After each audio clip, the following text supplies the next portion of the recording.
Hey everyone, welcome to Wolfpade's Gaming Den. Today I'll be covering the tutorial for Calico.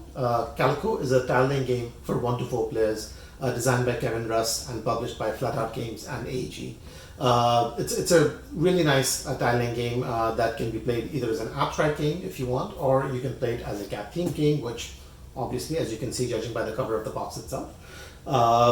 For this video, I'll be going through what the setup for the game looks like, turn structure with a few examples, and then we'll have a look at what the end game scoring works like as well. I'll also be covering a couple of variants that are in the rulebook, just giving you a quick overview of how the variants work so that you can understand if that is something that's of interest to you or not. And then we'll come back and I'll just share some final thoughts and comments on the video itself. So with that, let's go to the table and let's see how the game works. Welcome to the table, everyone. Here we have the game set up for a 2-player game. We will quickly go through what the setup looks like for the game itself. Then we'll move on to what the turn structure looks like with a few different examples. And then we'll finish up with how the endgame scoring for the game works. So to start off with, each player will take one player board of their choice. They all function pretty much the same way. So choose anyone that you like the color of. Colors can be identified by the color on the back. They can also be identified by the color on these 3 locations for the objective tiles. Once you've done that, you will put it in front of you. Then you will take objective tiles that have the same colored back as the player board that you've chosen. There are 6 of them. You will randomly give it a shuffle. Randomly draw any 4 from here. So the other 2 will go back into the box. And then from the 4, you can choose 3 to keep by looking at the objective side up. Choose 3 to keep, discard the 4th one, and then you will determine which location these 4 will go into. Orientation for this does not matter, but you may have specific preferences in terms of where you want to place some of these. Placement will make a little bit more sense once we go through the endgame objective. Once you're done with that, take all the different button tokens that the game comes with, put them to one side in easy reach of all the players. Take this large tile that lays out the different colors of all the button tokens and put it near the side as well. Each player will draw 2 tiles randomly. So my opponent has drawn 2 tiles from the bag and they've got this face down in front of them. Tiles are private information, so only you will know what's on the face side up. I have also drawn 2 tiles, but I of course know what these are, so I can see that these are the 2 tiles that I have in my hand right here. And I'll put this face up for easy reference. Next up, once you're done with these, randomly draw 3 tiles from the bag and put them face up. These are going to be tiles we will use to draw when we need to during our turn structure. Lastly, you will choose different cat tiles for objectives to score over the course of the game. You will put it to the side. You will randomly take these 6 black and white tokens and randomly place them out with each of the tiles. Now this is where the game has a couple of different options depending on whether you're playing the standard game or the beginner game. So I'll quickly make those distinctions right now. Firstly, if you're playing a beginner game, the game recommends that you use specific objective tiles. So go to the rulebook, have a look at which tiles they're recommending, and use those very specifically. Do not do the random, draw 4 and choose 3 to set it up. The way that we had done it here was using the standard setup. Next, when you look at the different tiles, again, if you're playing the beginner variant, they very specifically specify which cats to use. So you will take the specific tile. These are double-sided, and they will have different cats there. So this is Sarah, for example, and this is Almond. You will choose the appropriate one that's specified by the beginner setup and put it face up next to the game board. These obviously will still be randomly shuffled and randomly placed. But if you're playing a standard game, you will take all the different cat tiles that the game comes with. You need to draw or choose one that has the 1 dot on the bottom right, 1 cat tile that has the 2 dots on the bottom right, and then 1 cat tile that has 3 dots on the bottom right. This is because these cat tiles will have different levels of difficulty, so you want a spread of difficulty getting represented in here. Once you've done that, your cat tiles are set up. Take their corresponding cat tile tokens, place it nearby for easy access by the players. And once you're done with that, you're pretty much ready to play the game. The game basically will take place with the players going back and forth with their different turns. and ends once all the players have completed their entire playboard with the different tiles placed within it. So a turn structure works like this. Excuse me. On your turn, you will look at the two tiles that you have, the two options, and you will choose to place one of the tiles on any one of the available spots on your player board. What I mean by an available spot is that the spot must be empty, and you can place it there. Beyond that, there is no other requirement per se for the placement of the tile itself. If I place my first tile here, the next tile does not have to go adjacent to it or anything of that sort. The next tile could literally be in the middle of the board or on the other side of the board. It is perfectly fine, and it's perfectly legal for you to do that. Once you're done with your placement, you obviously now are left with one tile in hand at that moment. You will draw from one of the face-up tiles from here on the side. You cannot choose to draw randomly from the bag. The game comes with a bag that you can use, obviously, with all the remaining tiles saved up in between it. You will not be drawing blindly from these. You will draw one from here, and then let's say, for example, if I put this down on the board, I choose to draw this, then I will draw one from the draw bag and replenish on this side face up. So every player will have 3 tiles available to them every single time their turn comes up for them to draw a tile. Once I'm done with my turn, it will basically be my opponent's turn next, going clockwise on the table, and the game will continue and so on and so forth until, as I mentioned, all the players have completed their entire board itself. There is no early end to the game. There are no conditions for an early end, and everybody will get an equal number of turns. So there is no risk of uneven number of turns over the course of the game. So that's the turn structure and how the game works. Now, a lot of it will boil down to what objective you're looking to meet when you place those tiles. And you will score points in 3 different ways. Firstly, you will score points with these buttons. And the way that you get these buttons is if you have 3 tiles of the same color that are connected to one another in one contiguous body. As long as you've met that condition, you will take that corresponding colored token and you will put it on the set of tiles.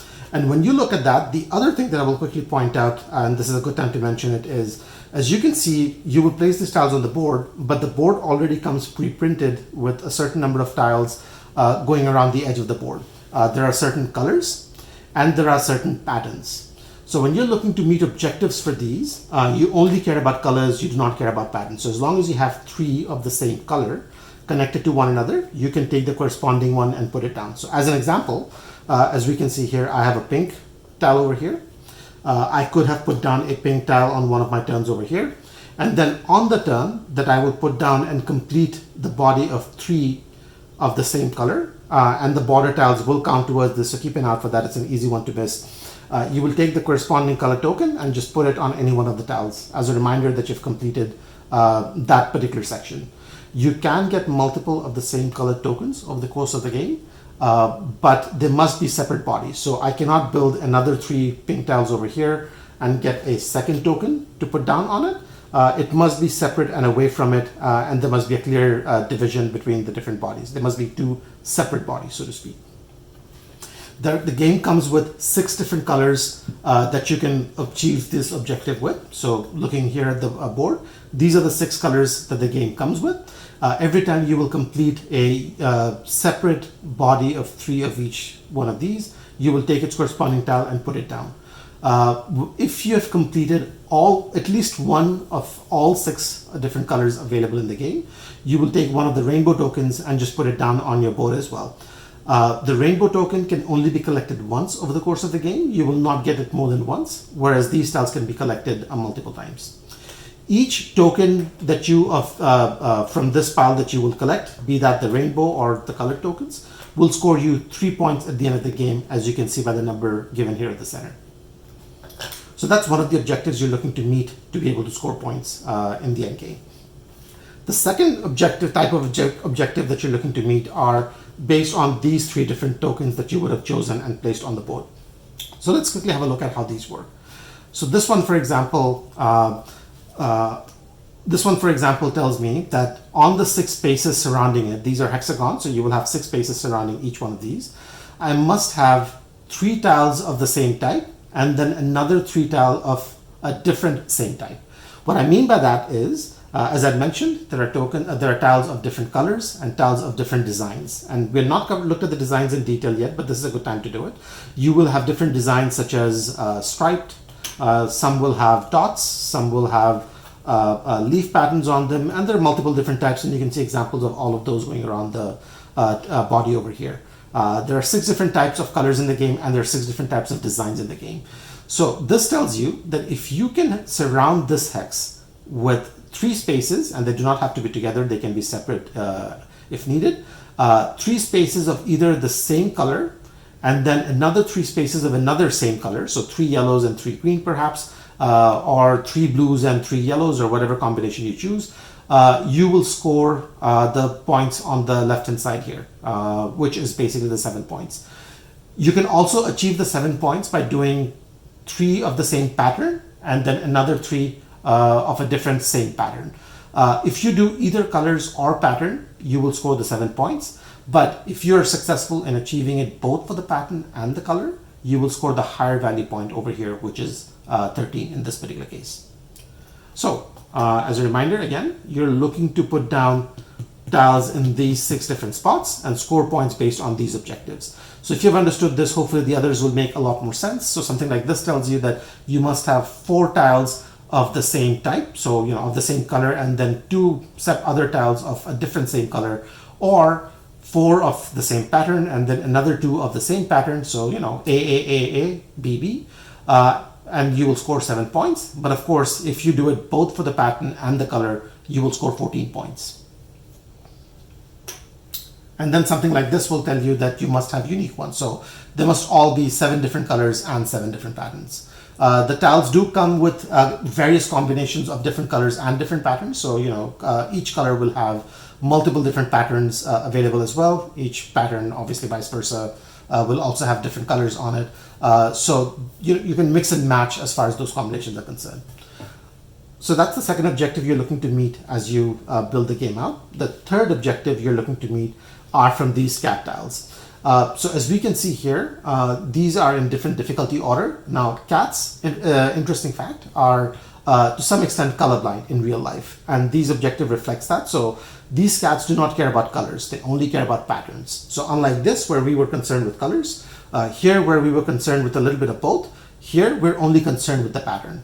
And each one of these cats has a pattern, a couple of patterns that they're fond of, and you're looking to put down those patterns in a contiguous body meeting the minimum criteria that's printed at the center of the tile. And if you can achieve that, you can take one of the corresponding cat tokens and put it on top of your body of that type.